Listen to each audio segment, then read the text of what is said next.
Selamat datang di channel kami, tempat di mana cerita-cerita horor dari Nusantara mengungkap sisi gelap yang tersembunyi. Pada malam yang penuh misteri ini, kita akan mengajak kalian untuk menyelami kisah yang sudah lama terkubur dalam sejarah. Sebuah pabrik sawit yang terletak jauh di pedalaman, yang konon katanya tidak hanya menyimpan kekayaan alam, tetapi juga rahasia kelam yang tidak seharusnya terungkap. Di sini, jauh dari keramaian, ada tempat yang dikenal dengan nama Pabrik Sawit Angker. Tempat yang menyimpan kisah-kisah mengerikan tentang orang-orang yang hilang, suara-suara aneh di malam hari, dan makhluk-makhluk yang tak terlukiskan oleh manusia. Siapakah yang berani menantang kegelapan yang menyelimuti tempat ini? Bersiaplah, karena kami akan membawa kalian menyusuri setiap sudutnya, melintasi lorong-lorong yang dipenuhi simbol kuno, dan berhadapan langsung dengan kekuatan yang sudah lama terpendam. Jika kalian merasa berani, tetaplah bersama kami, karena kisah ini belum selesai.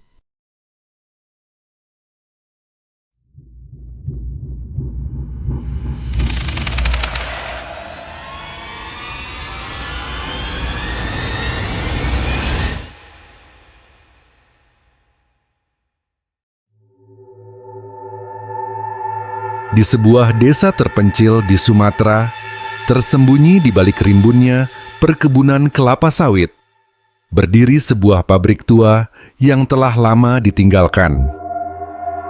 Penduduk sekitar menyebutnya pabrik hantu, sebuah tempat yang penuh dengan cerita, mistis, dan pantangan. Tak seorang pun berani mendekat saat malam tiba. Konon, suara-suara aneh kerap terdengar dari dalam pabrik, seperti langkah kaki yang berderap, suara mesin tua yang seakan-akan dihidupkan, hingga teriakan-teriakan memilukan yang menggema di tengah malam. Mitos ini telah mendarah daging di kalangan penduduk desa, dan hampir tak ada yang meragukan kebenarannya. Bahkan, para pemuda desa yang sering mencari tantangan pun enggan menginjakkan kaki di sana.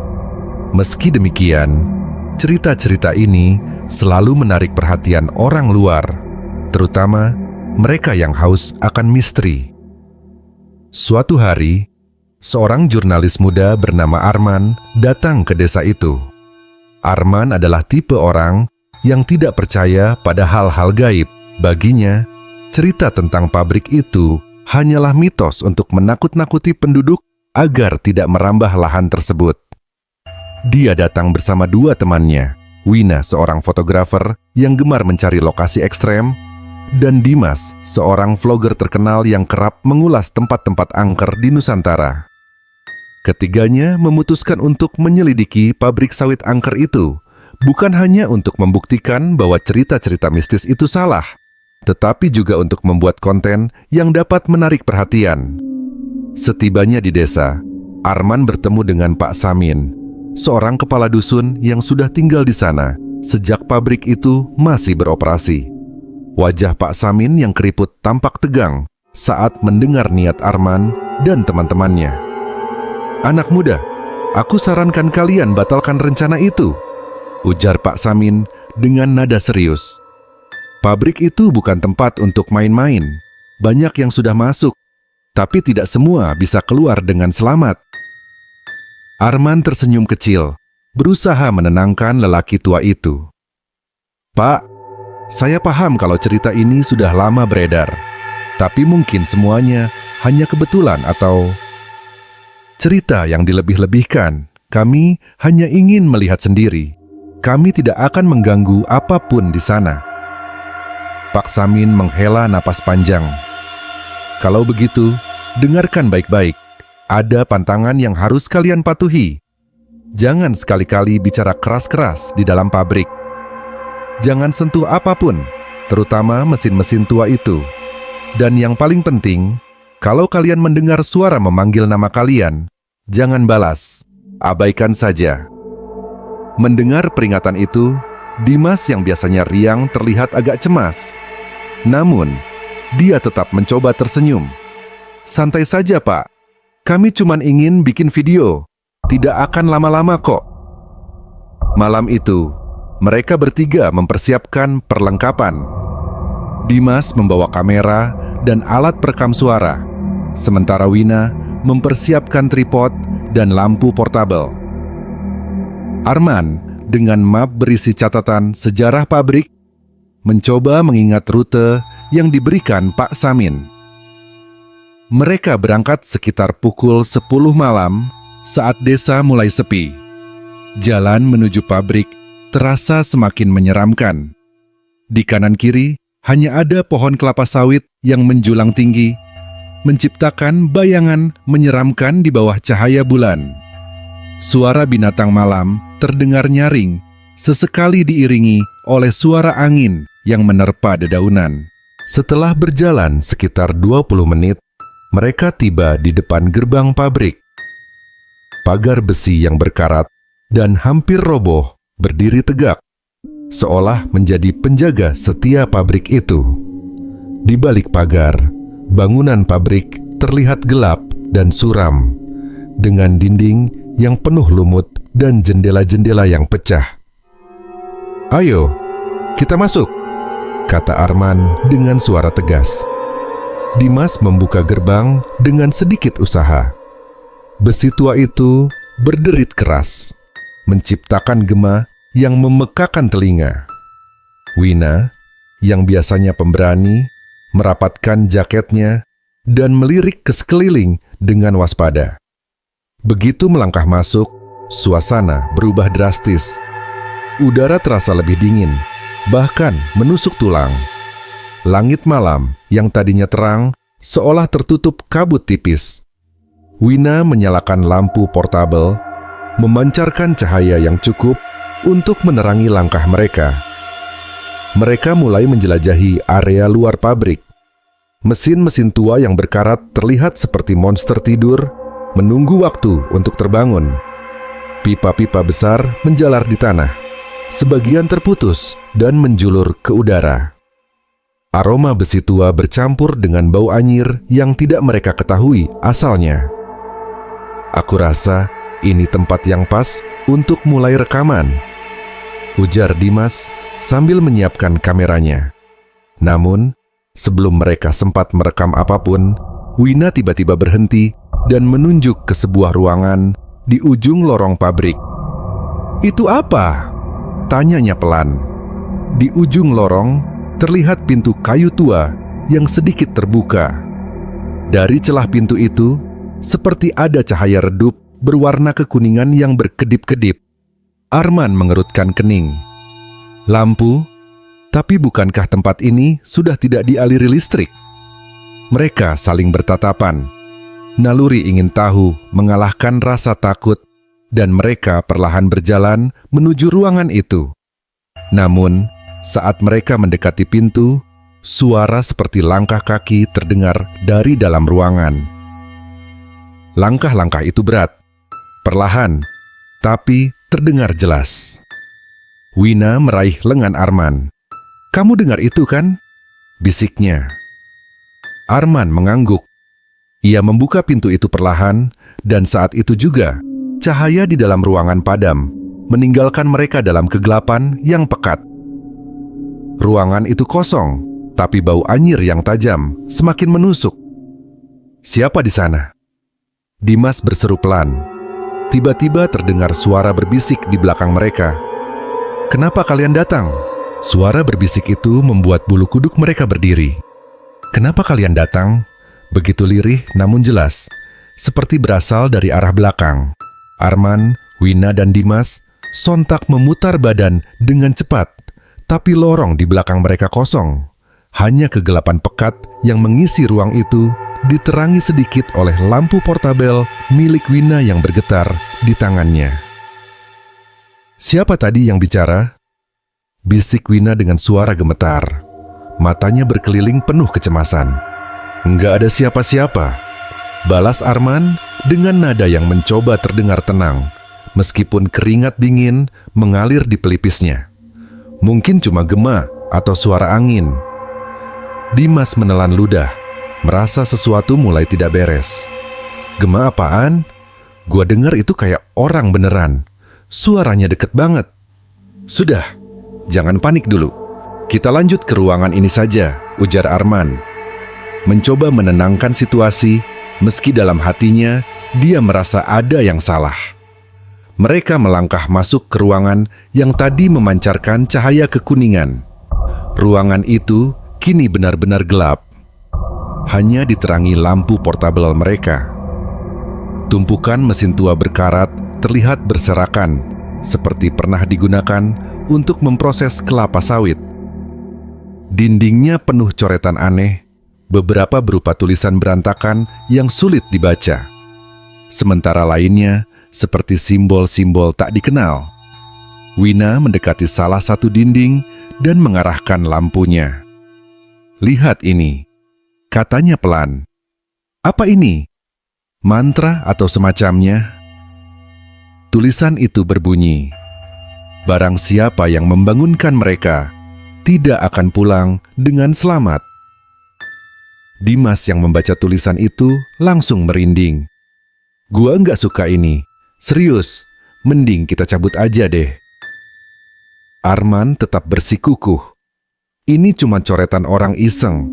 Bisa aja ini bagian dari cerita lama pabrik ini yang sengaja dibuat mistis. Namun, belum sempat mereka berdiskusi lebih jauh, terdengar suara derit dari salah satu mesin di sudut ruangan. Mesin itu perlahan bergerak, seperti ada yang mencoba menghidupkannya. Suara logam yang saling bergesekan memekakan telinga. Wina menjerit kecil, sementara Dimas langsung mengarahkan kameranya ke arah mesin. "Siapa di sana?" teriak Dimas. Tak ada jawaban. Mesin itu berhenti berderit, tapi keheningan yang menyusul justru terasa jauh, lebih mencekam.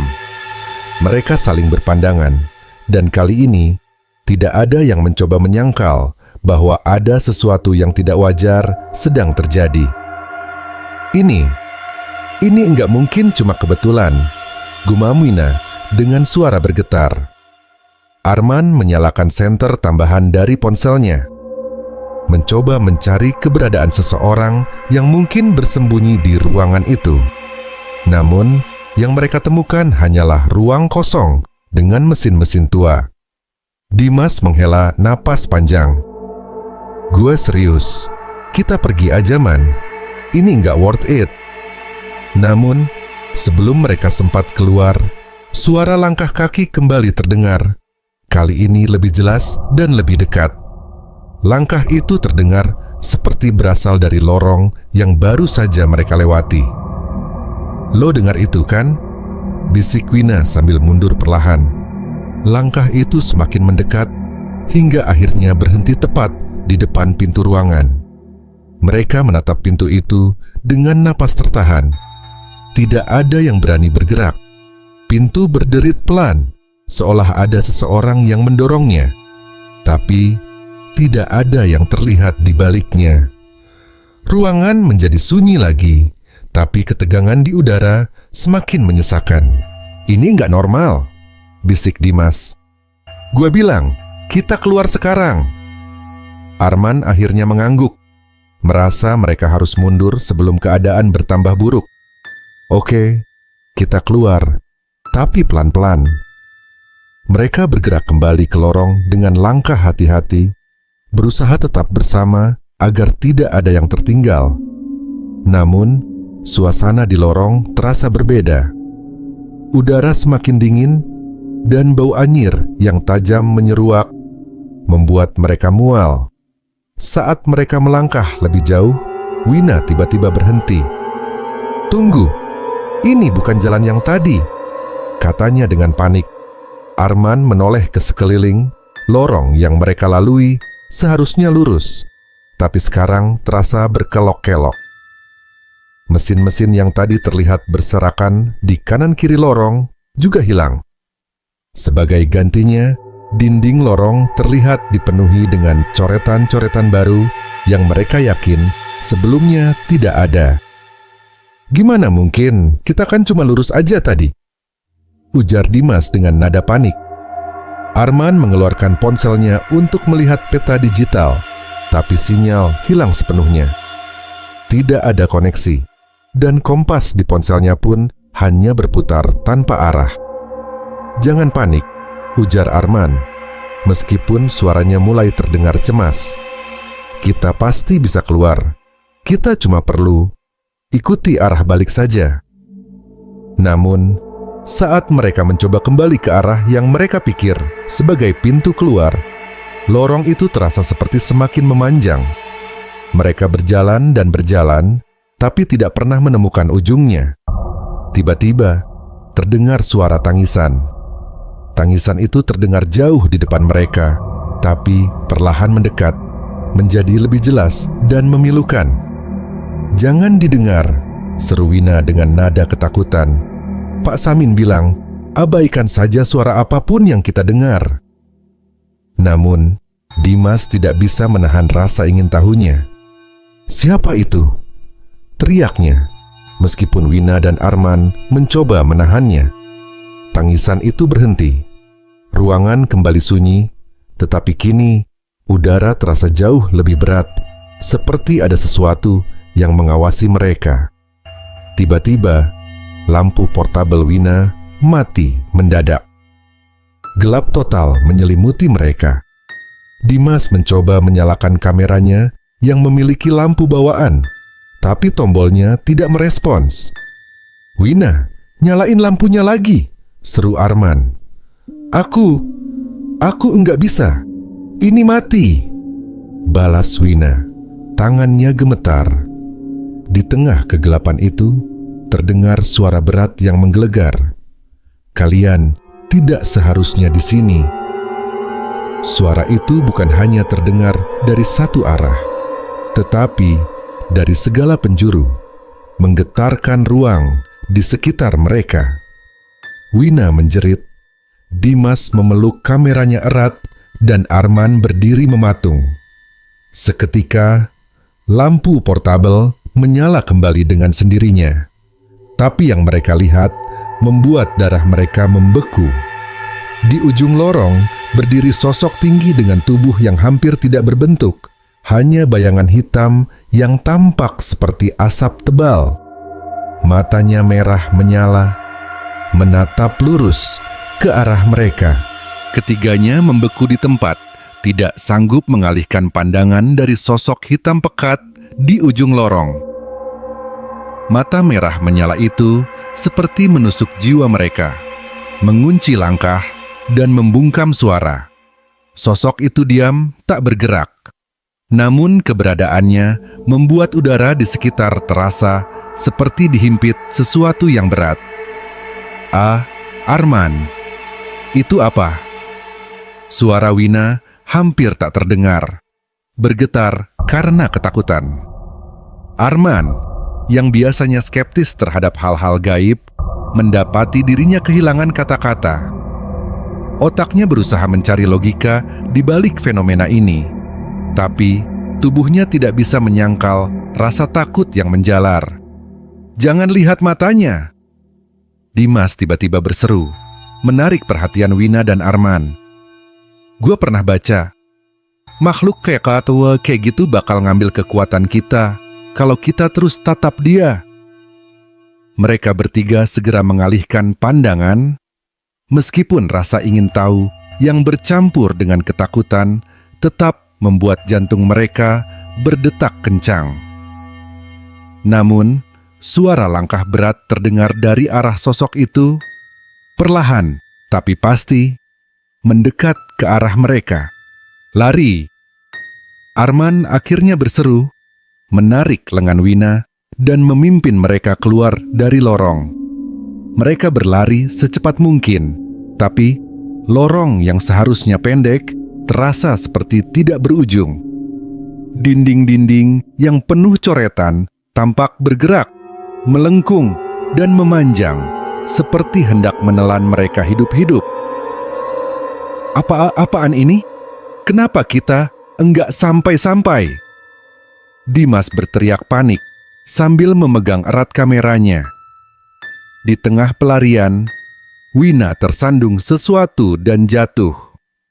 Lampu portabelnya terlempar ke sudut lorong, menyinari sesuatu yang membuat Arman dan Dimas berhenti sejenak.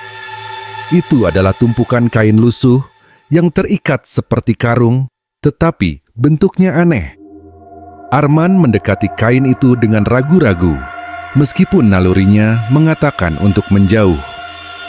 Saat dia menyentuhnya, kain itu terasa lembab dan berat. Dengan perlahan, dia membuka simpulnya, dan bau busuk yang menyengat langsung menyeruak, membuatnya muntah seketika. "Arman, jangan, tinggalkan saja." Wina berteriak, mencoba bangkit meskipun kakinya terasa lemas. Namun, sebelum mereka bisa melangkah pergi, kain itu tiba-tiba bergerak sendiri. Sesuatu yang gelap dan berlendir menjulur keluar, seperti tangan manusia, tetapi jari-jarinya terlalu panjang dan bengkok. Dari dalam kain, terdengar suara rintihan dan jeritan kecil yang tidak menyerupai suara manusia ataupun hewan. "Lari!" Dimas kembali berseru, menyeret Wina yang masih terguncang. Mereka meninggalkan kain itu dan berlari tanpa arah, hanya berharap menemukan jalan keluar. Tapi suara langkah berat itu terus mengikuti mereka, makin cepat dan makin dekat. Di antara langkah-langkah itu, terdengar suara berbisik yang semakin jelas. "Kenapa kalian datang? Kenapa kalian ganggu kami? Ini salah kita. Kita nggak seharusnya masuk." Wina mulai menangis, tubuhnya gemetar hebat. Arman mencoba menenangkan dirinya sambil terus mencari jalan keluar. Dia teringat sesuatu yang dikatakan Pak Samin sebelum mereka berangkat. "Kalau kalian mendengar suara memanggil, abaikan saja. Jangan balas. Jangan balas suaranya. Abaikan saja," serunya pada Wina dan Dim. Namun, dalam kepanikan, sulit bagi mereka untuk mengabaikan suara-suara itu. Bisikan itu berubah menjadi panggilan, memanggil nama mereka satu persatu. Arman, Wina, Dimas. Dimas yang berada di belakang berhenti sejenak, terkejut mendengar namanya disebut. "Bagaimana mereka tahu nama kita?" gumamnya. "Jangan dengar, terus lari!" Arman berteriak, menarik perhatian Dimas yang mulai terhipnotis. Namun, ketika mereka berbelok ke sebuah lorong lain, langkah mereka terhenti. Di depan mereka, berdiri pintu besar dengan simbol-simbol aneh yang bercahaya redup. Pintu itu terlihat seperti satu-satunya jalan keluar, tetapi auranya memancarkan sesuatu yang tidak bersahabat. "Kita nggak punya pilihan lain," ujar Arman sambil mendekati pintu itu. Namun, begitu dia menyentuh gagangnya, pintu itu bergetar hebat dan suara jeritan nyaring menggema dari baliknya. Pintu itu seolah menolak untuk dibuka, tetapi Arman terus memaksanya, menggunakan seluruh tenaganya. Di belakang mereka, suara langkah dan bisikan semakin mendekat. Sosok hitam dengan mata merah kembali muncul, kali ini hanya beberapa meter dari mereka. Wina menjerit, sementara Dimas mencoba merekam dengan kameranya. Meskipun tangannya gemetar hebat. "Cepat, Arman, dia sudah dekat." Dimas berseru, suaranya penuh ketakutan. Akhirnya, pintu itu terbuka, memperlihatkan ruangan yang sama gelapnya dengan lorong yang mereka tinggalkan. Namun, di tengah ruangan itu, terlihat sebuah lingkaran besar dengan simbol-simbol bercahaya yang tampak seperti mantra kuno. "Apa ini?" Wina bertanya dengan napas terengah-engah. Arman mencoba membaca simbol-simbol itu, tetapi sebelum dia bisa memahami artinya, suara berat yang mereka dengar sebelumnya bergema lagi. "Kalian membangunkan mereka, tidak ada jalan keluar." Sosok hitam itu kini berdiri di ambang pintu, menatap mereka dengan tatapan penuh amarah. Tubuhnya yang seperti asap mulai memanjang, memenuhi ruangan dengan kegelapan yang pekat. Wina memeluk Arman, sementara Dimas mencoba mencari cara untuk melawan. Dia mengarahkan kameranya ke sosok itu, berharap lampu kamera bisa mengusirnya. Namun, lampu itu justru padam, meninggalkan mereka dalam kegelapan total.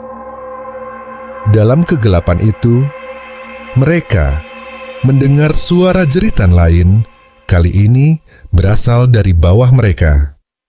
Lingkaran bercahaya di lantai mulai bergerak, memancarkan cahaya merah darah yang semakin terang. Ruangan itu bergetar hebat, seolah sesuatu sedang bangkit dari bawah tanah.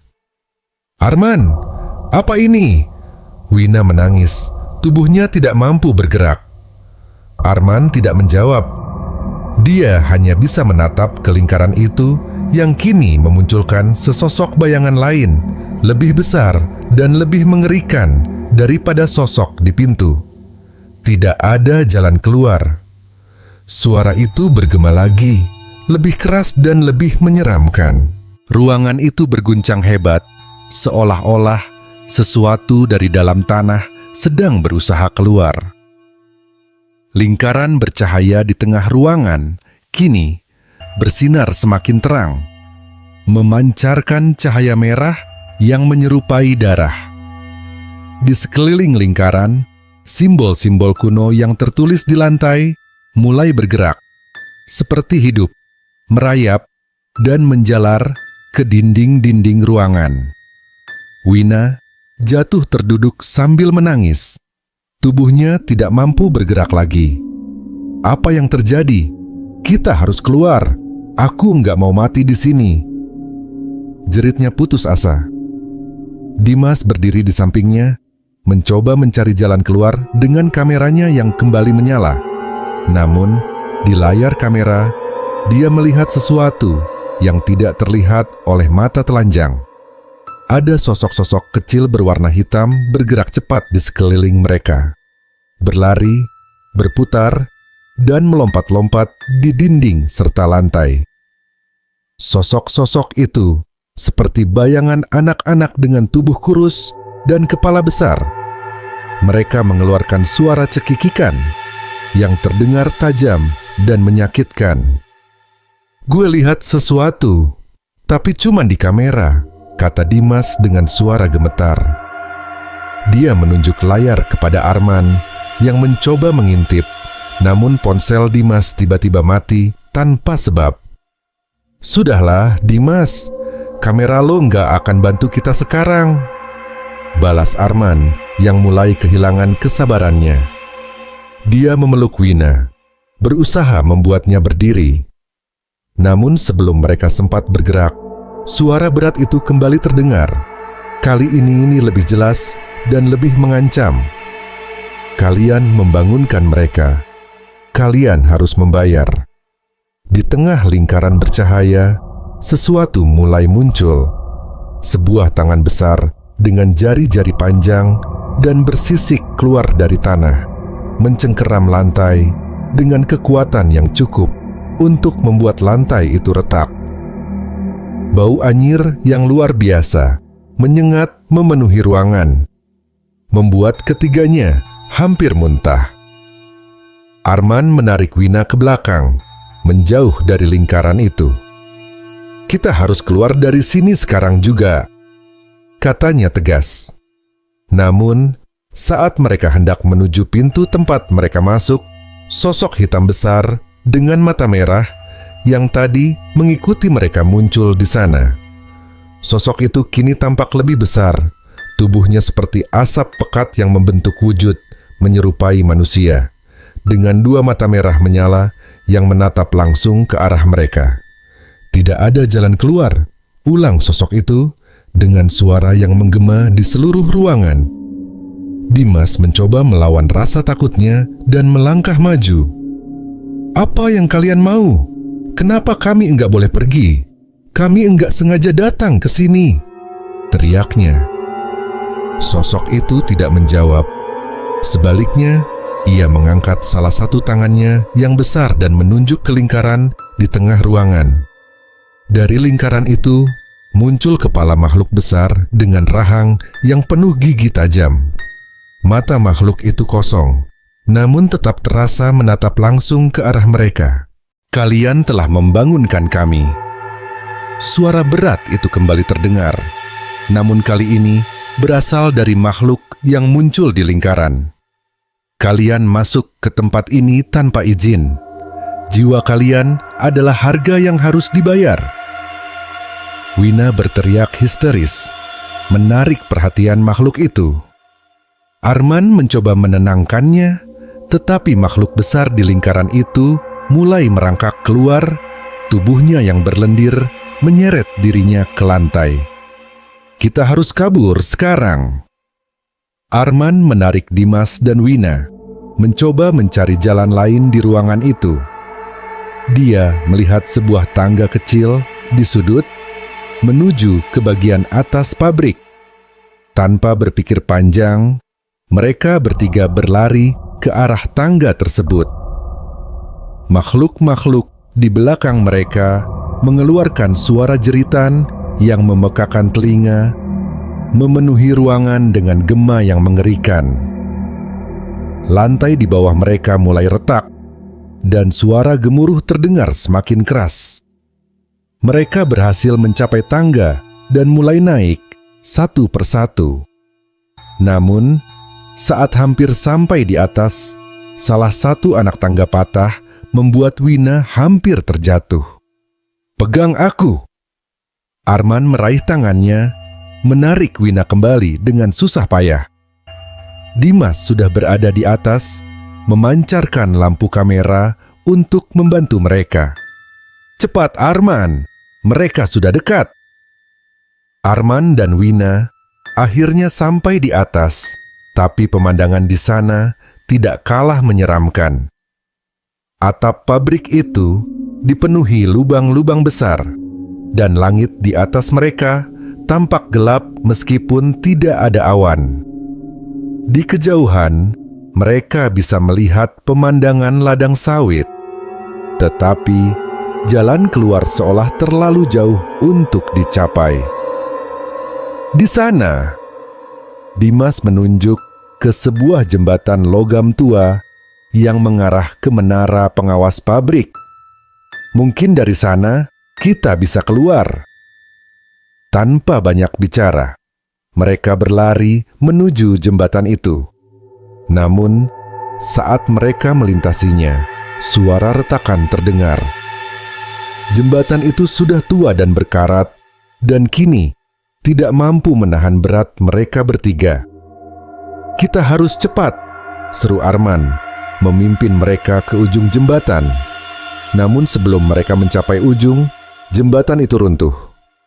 Wina berteriak saat tubuhnya hampir terlempar ke bawah, tetapi Dimas berhasil menariknya. Mereka bertiga terjatuh ke lantai menara pengawas, terengah-engah dan penuh luka. Di bawah mereka, suara makhluk-makhluk itu semakin keras, seperti semakin marah karena mereka berhasil lolos. Tetapi di atas menara pengawas itu, mereka melihat sesuatu yang aneh. Ada sebuah pintu tua di salah satu dinding dengan ukiran simbol-simbol yang sama seperti yang ada di ruangan sebelumnya. "Apa ini? Pintu lain?" tanya Wina sambil memegang lututnya yang terluka. Arman mendekati pintu itu dengan ragu-ragu. Mungkin ini jalan keluarnya. Namun, ketika dia menyentuh gagangnya, suara berat itu kembali terdengar. kalian tidak akan pernah pergi." Pintu itu terbuka perlahan, memperlihatkan lorong gelap yang terasa lebih dingin daripada ruangan manapun yang mereka lewati sebelumnya. Udara dari dalam lorong itu terasa aneh, seperti ada sesuatu yang menarik mereka masuk. "Kita nggak punya pilihan lain," ujar Dimas, meskipun suaranya terdengar putus asa. Mereka bertiga melangkah masuk ke lorong itu, meninggalkan suara jeritan makhluk-makhluk di bawah mereka. Namun, begitu mereka melangkah lebih jauh, lorong itu terasa semakin panjang dan suara langkah kaki mereka sendiri mulai menggema. Terdengar seperti ada orang lain yang mengikuti mereka. Saat mereka berhenti, gema langkah itu tidak berhenti. Sesuatu sedang mengikuti mereka, tetapi mereka tidak berani menoleh. "Jangan lihat ke belakang," bisik Arman. "Apapun yang terjadi, terus jalan." Namun, di ujung lorong itu, mereka melihat sesuatu yang membuat darah mereka membeku. Ada sebuah cermin besar berdiri di sana, memantulkan bayangan mereka. Tapi, bayangan itu tidak mengikuti gerakan mereka. Lorong itu terasa semakin sempit, seiring langkah mereka mendekati cermin besar di ujungnya. Dinding-dinding yang gelap tampak berdenyut, seperti ada sesuatu yang hidup di dalamnya. Di tengah suasana yang mencekam, hanya suara napas mereka yang terdengar, bercampur dengan gema langkah kaki asing yang terus mengikuti. Ketiganya berhenti beberapa meter dari cermin. Tubuh mereka gemetar. Refleksi dalam cermin tidak bergerak sesuai dengan gerakan mereka. Bayangan di cermin itu berdiri kaku, menatap mereka dengan mata kosong yang penuh kegelapan. Kenapa bayangannya tidak sama? Wina berbisik. Tubuhnya menggigil hebat. Arman mencoba menguasai dirinya, meskipun rasa takutnya hampir melumpuhkan. Dia mendekat ke cermin perlahan, mencoba mencari tahu apa yang sebenarnya terjadi. Namun, semakin dia mendekat, semakin jelas terlihat bahwa bayangan di cermin itu bukanlah mereka. Wajah bayangan itu berubah. Kulitnya membusuk, matanya membelalak, dan mulutnya tersenyum lebar, memperlihatkan gigi-gigi yang tajam. "Ini bukan cermin biasa," ujar Dimas dengan suara gemetar. Dia menyalakan lampu kamera untuk mencoba melihat ke belakang mereka, memastikan tidak ada yang mengikuti. Namun, saat lampu itu menyala, dia melihat bayangan di cermin bergerak sendiri. "Lihat, mereka bergerak." Dimas menunjuk ke arah cermin.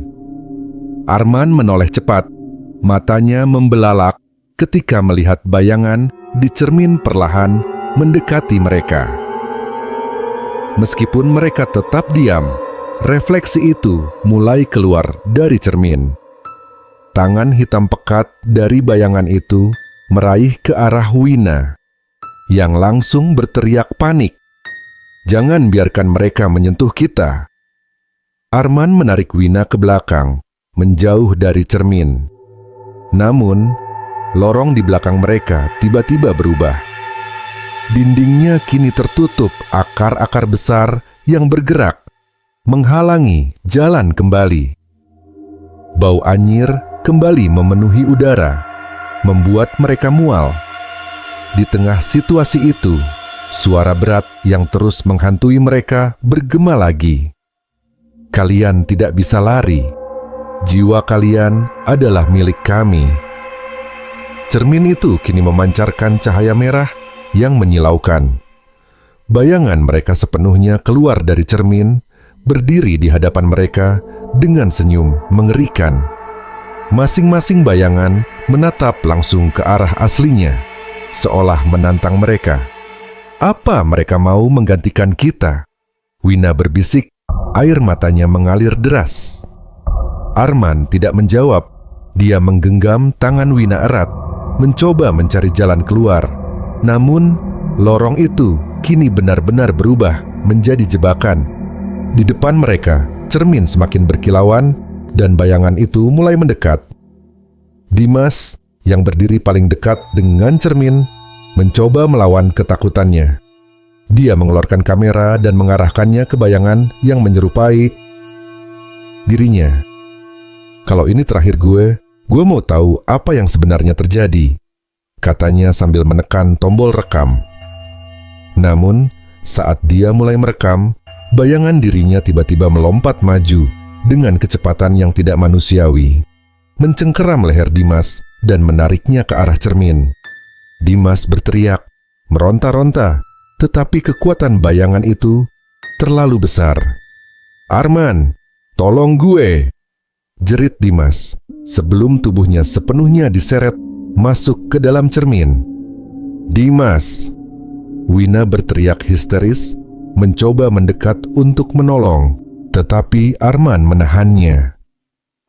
"Jangan, kita nggak tahu apa yang ada di dalam sana," kata Arman, meskipun suaranya sendiri penuh ketakutan.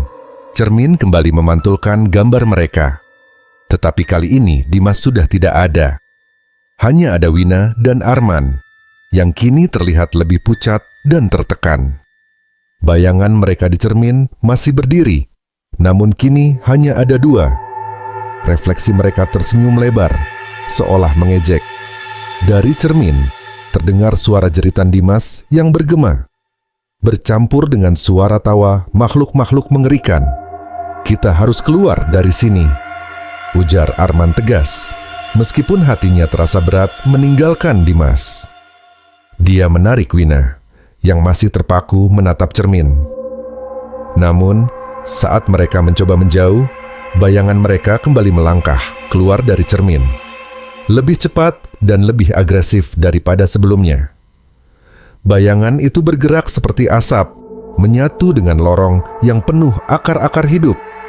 Wina terjatuh, tubuhnya lemas. "Aku enggak bisa, Arman. Aku enggak kuat." Arman mengguncang Wina, memaksanya berdiri. "Lo harus kuat, Wina. Kita belum selesai." Di tengah desakan itu, Arman melihat sesuatu yang aneh di sekitar cermin.